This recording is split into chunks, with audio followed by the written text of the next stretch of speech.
la société guadeloupéenne demeure organisée sur une hiérarchisation en fonction des classes sociales et de la couleur de la peau. Au sommet de la pyramide, il y a les blancs, les béquets, et puis les blancs qui viennent d'Europe, de France. Et au bas de la pyramide, vous avez les Guadeloupéens d'origine africaine et indienne.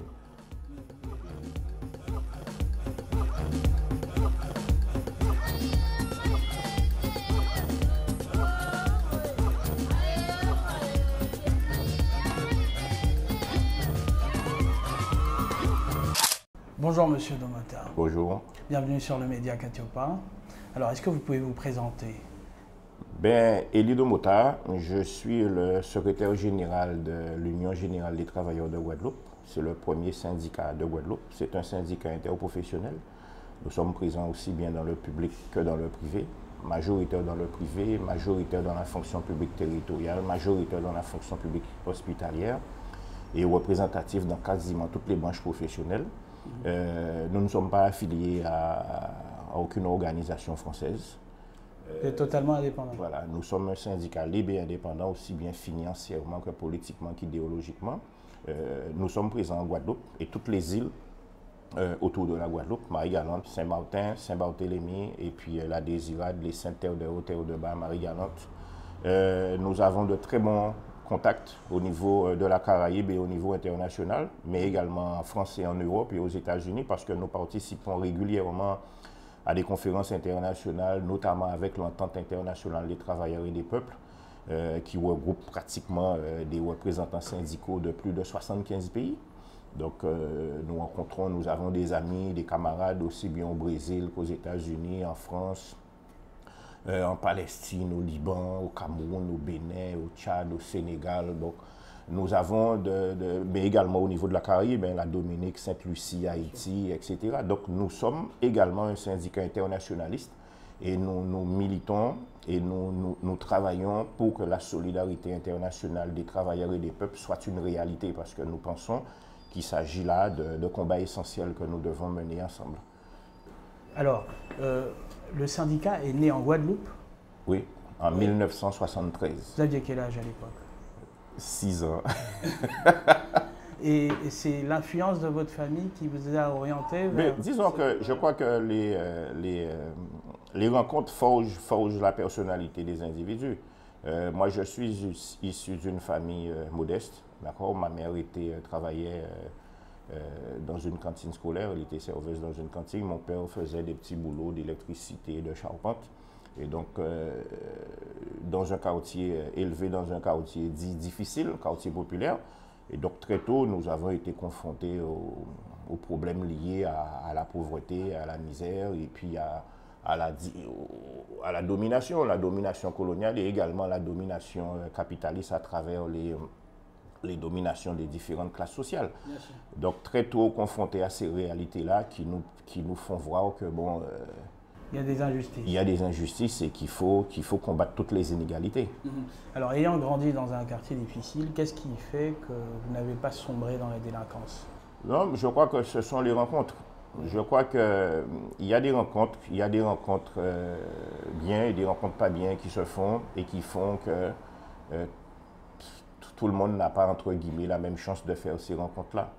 Et je crois que les rencontres, bon, moi je me rappelle quand j'étais plus jeune, il y avait les plus grands qui s'occupaient de nous, qui nous emmenaient faire du sport, ou bien il y avait des associations dans le quartier qui nous prenaient en charge. Moi, j'ai eu l'occasion de fréquenter les jeunesses ouvrières chrétiennes quand j'étais plus jeune. J'ai fréquenté également des associations d'étudiants. Quand j'étais au lycée, l'UNEG, l'Union nationale des élèves et étudiants guadeloupéens. J'ai également fréquenté des associations comme Guakilti qui étaient dans le quartier où on était. Donc, les plus grands s'occupaient de nous. Donc, je crois que ça aussi, c'est extrêmement important pour aider un plus jeune à grandir et à ouvrir ses yeux sur la vie. Bien sûr. Alors, vous avez quelle formation professionnelle? Mais à l'origine, j'ai fait toute ma scolarité en Guadeloupe. J'ai fait un bac en sciences économiques et puis après j'ai fait des études de gestion de droit et de sciences sociales et de droit de l'environnement. Mais je n'ai jamais travaillé dans ce domaine-là. Jamais, puisque en fin de compte, après différents boulots, Je suis rentré à la NPE, l'Agence nationale pour l'emploi, devenue maintenant Pôle emploi, et où je suis adjoint au directeur d'une agence Pôle emploi. Ok, en ce moment, vous êtes... Oui, enfin, j'ai une décharge d'activité. Ouais. Je suis dans le syndicat, mais sur le plan professionnel, je suis un agent de Pôle emploi et j'ai le poste d'adjoint au directeur d'une agence. Avant d'être secrétaire général, j'étais déjà adjoint. Alors vous êtes marié? Non, mais j'ai une femme et des enfants. C'est un choix de ne pas se marier? Oh, non, mais c'est pas... On n'en voit pas l'intérêt. Le tout, c'est de faire ce qu'on a à faire et de le faire bien. Vous avez combien d'enfants? 3. Qui vivent en Guadeloupe? Mais 2 en Guadeloupe et il y en a un qui est parti très récemment pour poursuivre des études d'ingénieur en France. Ok, et eux, ils sont orientés, vous les orientez politiquement? Non, disons que, bien évidemment, les tracts qui sont diffusés par le syndicat, ils voient les manifestations, Donc, je crois que ce qui est important, aussi bien pour ses amis que pour ses enfants, c'est de susciter l'esprit critique. Faire en sorte que les enfants puissent s'interroger sur ce qu'ils voient, ce qu'ils entendent. Et ne pas accepter les choses comme étant des choses figées, toutes faites. Même si ça vient de moi, hein, mais toujours se poser des questions pour chercher la vérité, pour chercher à comprendre. Et je crois que développer ce sens critique, c'est quelque chose d'essentiel. Alors, malgré les grosses responsabilités que vous avez, on remarque un certain laisser-aller dans votre façon notamment de vous habiller. Est-ce que c'est un choix? Ah, c'est pas un laisser-aller. C'est pas un laisser-aller? Non, j'ai toujours été comme ça. J'ai déjà essayé de mettre une chemise avec de grandes longues manches et puis un pantalon à pince. C'est pas confortable. Ça tient pas longtemps. Ça tient pas longtemps, donc je crois non. Mais quand on fait quelque chose, il faut être à l'aise. Il faut être à l'aise. Il faut pas ni se mentir aux gens. On n'est pas dans un scénario. On n'est pas en train de tourner un film. On est dans la vraie vie. Et dans la vraie vie, je crois qu'on ne peut pas être quelqu'un lorsqu'on est en dedans, quelqu'un lorsqu'on est en dehors. On est quelqu'un entier. Que vous soyez le lundi au travail, chez vous le soir, ou bien dans une réunion le vendredi, ou bien avec des copains le samedi, ou bien en train de jouer au foot le dimanche, vous êtes une seule et même personne, et cette seule et même personne, mais elle a toujours la même idée, elle a toujours les mêmes envies, et elle est comme elle est. Elle ne doit pas se transformer. Et je crois que c'est dans cette comédie-là que beaucoup de nos, entre guillemets, élus, ici ou ailleurs, ben, c'est dans ça qu'ils baignent. En fin de compte, ils sont toujours en train de jouer une partition, et une partition qui ne correspond en rien à la réalité de la vie qu'eux, ils vivent et que nous vivons. Ce qui fait qu'ils sont tout le temps décalés. Voilà, c'est un grand mensonge. C'est un grand mensonge. Alors, vous vous êtes fait connaître en 2008, lors de votre bras de fer avec l'État. Qu'est-ce qui s'est passé exactement à ce moment-là? Alors, plus précisément à partir de janvier 2009. À partir de janvier 2009. Alors, mais effectivement, le mouvement commence réellement en décembre 2008. Alors, j'étais nouvellement devenu secrétaire général de l'UGTG. On était en avril 2008. Et puis, à partir de septembre-octobre 2008, on a commencé avec les camarades de l'Union des travailleurs des produits pétroliers, affiliés à l'UGTG, un syndicat que nous avons dans les stations-service et dans le transport des produits pétroliers, à travailler, avec d'autres camarades, à travailler sur le prix des carburants. Jusqu'en 2004-2005. C'est-à-dire que vous vouliez faire baisser le prix des carburants? On voulait comprendre et bien évidemment faire baisser, parce que jusqu'à 2004-2005, le prix des carburants était plus bas, nettement plus bas en Guadeloupe qu'en France. Et on a constaté, à partir de 2005, régulièrement de très grosses augmentations qui font qu'à un certain moment, on était quasiment au même niveau. Alors que les taxes appliquées en Guadeloupe sont inférieures aux taxes appliquées en France. Donc, on a commencé à travailler pour savoir, premièrement, d'où provenait le carburant qu'on nous vendait ici, et deuxièmement, comment était organisée la formation des prix. Et c'est là qu'on s'est rendu compte qu'il y avait derrière ça une vaste entourloupe. Alors, vous avez constaté quoi? Premièrement, on nous a fait croire que le carburant venait d'Europe. C'est totalement faux. Il y avait beaucoup de carburants qui étaient achetés à des moindres coûts directement dans la Caraïbe, que ce soit à Curaçao, que ce soit à Trinidad et Tobago, que ce soit au Venezuela. et qu'on nous revendait au prix de production comme si c'était du carburant qui avait été acheté en Europe. Ce n'est pas du tout la même chose. Bien sûr. Et deuxièmement, on s'est rendu compte aussi qu'il y avait une opacité au niveau de la formation des prix. En fin de compte, il y avait un accord, entre guillemets, plus ou moins secret, entre la société qui détient le monopole de la distribution de carburant en Guadeloupe, la SARA, la raffinerie, avec le ministère du Budget qui leur garantit une marge bénéficiaire annuelle.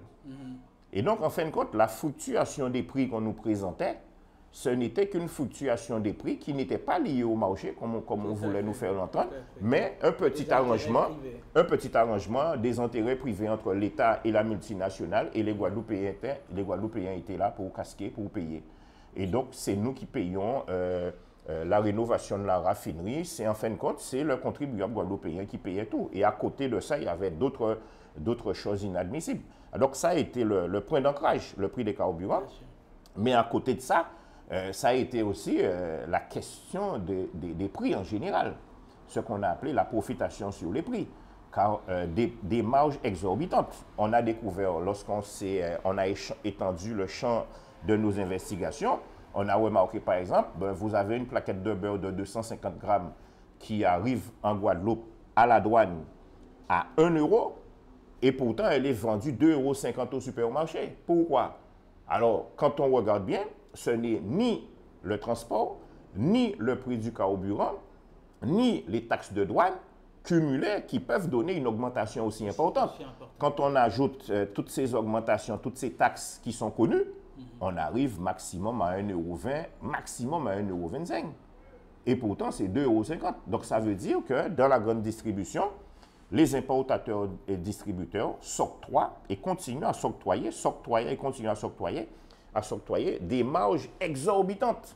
Des marges exorbitantes, ce qui fait que le consommateur guadeloupéen, martiniquais, ou généralement dans toutes les dernières colonies de la France, eh bien, on est escroqué et directement par ces gens-là avec la complicité de l'État.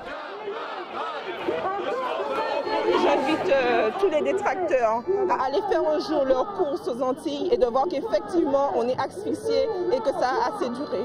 Je crois qu'il faut plus que jamais se tourner vers notre avenir, faire en sorte qu'il y ait une souveraineté alimentaire en Guadeloupe pour qu'on arrête de pousser des caddies dans les supermarchés climatisés et qu'on arrête d'enrichir ceux qui nous exploitent depuis 400 ans. Et donc, la première sortie que nous avons organisé avec un certain nombre d'organisations syndicales, politiques et autres, c'était le 16 décembre 2018, c'était un mardi. Nous avons manifesté dans les 2008. Nous avons manifesté dans les rues de Pointe-à-Pitre. Nous avons demandé audience au sous-préfet. Après trois tours de Pointe-à-Pitre, il a accepté de nous rencontrer pour nous dire qu'en fin de compte, qu'il n'avait rien à nous dire. On lui a demandé de prendre rendez-vous pour nous avec le préfet. Donc, on est allé à Basse-Terre le lendemain. On a demandé audience au préfet. Le préfet a refusé de nous recevoir, prétextant qu'il était dans le Noël des enfants du personnel de la préfecture. On était le mercredi 17 décembre. Et donc, c'est devant le portail de la préfecture, le mercredi 17 décembre, aux environs de 18h30, que nous avons pris la décision, avec l'ensemble des organisations présentes, d'appeler un mouvement général à partir du 20 janvier 2009. Ça fait longtemps que vous avez demandé une réunion comme celle-là? Écoutez, à chaque manifestation, le sous-préfet est toujours à la fenêtre en train de nous observer et toujours en train de nous dire qu'il est prêt à nous recevoir. Curieusement, aujourd'hui, il n'est pas présent, mais il est caché à l'intérieur, on le sait. Ouais. Pourquoi ils ont pris à les cacher? Mais tout simplement parce qu'ils ont envie qu'on s'énerve et puis après qu'ils ont une raison pour intervenir. Mais on ne va pas s'énerver. Vous savez, le peuple guadeloupéen est mobilisé. Nous sommes plusieurs dizaines de milliers dans les rues. Mais tout se passe bien et nous allons continuer. Comment vous avez mené vos enquêtes pour établir qu'il y avait des entourloupes dans toute cette histoire? Alors, au départ, nous étions le 16 décembre, pardon, il y avait, je crois, environ 19 organisations qui ont appelé à soutenir la manifestation. Et lorsque nous avons lancé l'appel pour le 20 janvier 2009, grosso modo, le nombre d'organisations a vite augmenté. Et donc, ce que nous avons élaboré comme plan de travail, nous sommes une organisation syndicale interprofessionnelle, mais il y avait d'autres organisations qui étaient principalement dans l'éducation. Il y avait des associations qui s'occupaient de la défense des usagers de l'eau, de la défense des consommateurs, de la défense des locataires, qui s'occupaient également de la défense de l'environnement. Donc, nous étions quelque part des spécialistes dans quasiment tous les domaines qui concernent la société guadeloupéenne. Et donc, le travail que nous avons élaboré entre le 17 décembre et le 20 janvier, mais c'était un travail d'enquête et de discussion entre nous pour élaborer une plateforme de revendication qui corresponde le plus justement possible à la réalité économique, politique et sociale et culturelle de la Guadeloupe. Et il y avait également dans le collectif des mouvements culturels, des associations et également des mouvements politiques et des partis politiques. Donc, une expertise extraordinaire, très enrichissante parce que, par exemple, nous l'UGTG, nous avions une vision particulière aussi sur certains sujets, mais les associations, même si ce n'était pas leur domaine, eux aussi, ils avaient une appréciation. Et pendant cette période-là, pour finir cette enquête, nous avons également fait des meetings dans plein de communes.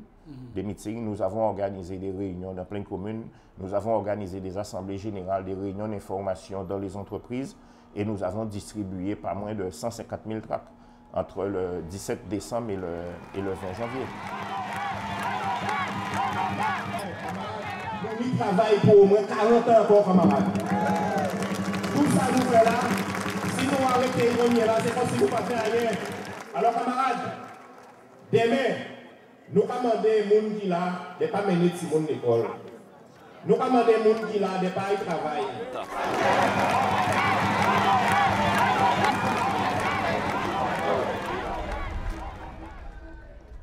Donc en 2008, le préfet refuse de vous recevoir. C'est le début du LKP. Qu'est-ce qui se passe en 2009? Alors, le 20 janvier 2009, nous donnons rendez-vous aux gens, hein, aux travailleurs, à la population, ici, là, devant le palais de la mutualité, juste devant là. Et bien, les gens viennent, ça grossit, ça grossit, ça grossit, ça grossit. Et à ce moment-là, avec les autres organisations, on se réunit et on prend la décision d'organiser une grande marche. Une marche contre la profitation.